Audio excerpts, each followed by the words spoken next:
அன்றில் இருந்து மீனவ பரம்பரையினரே இந்த கோயிலில் பூஜை செய்து வருகின்றனர். பார்வதி மலையரசன் பட்டணத்தில் புற்றாக இருக்கிறார். தாங்கள் அங்கு சென்றால் பாவ விமோசனம் கிடைக்கும் என்று சிவபெருமானிடம் மகாவிஷ்ணு கூறுகிறார்.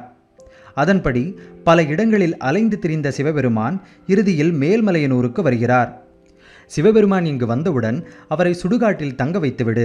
பின்பு நவதானியங்களால் செய்யப்பட்ட சுண்டல், கொழுக்கட்டை ஆகியவற்றை சமைத்து அவற்றை ஒன்றாக பிசைந்து 3 சிவலிங்கங்களாக ஆக்கிக்கொள். முதல் கவளத்தை சிவபெருமான் கையில் உள்ள திருவோட்டில் போடு. அதை பிரம்மனின் தலை சாப்பிட்டுவிடும். 2வது உருண்டையையும் போடு. அதையும் அந்த தலை சாப்பிட்டுவிடும்.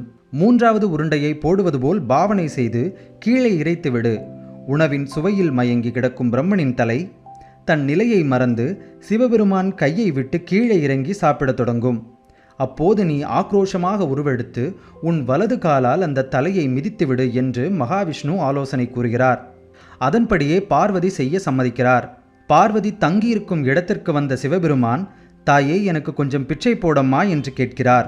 வந்திருப்பது தன் கணவர் என்பதை உணர்ந்த பார்வதி தன் மகனான விநாயகரை அழைத்து, உன் தந்தையை பாதுகாப்பாக வைத்து கொள்ளுமாறும், உட்கார்ந்திருந்தால் தூங்கிவிடுவாய், ஆகையால் நின்று கொண்டே காவல் இருக்குமாறும் கேட்டுக்கொண்டார்.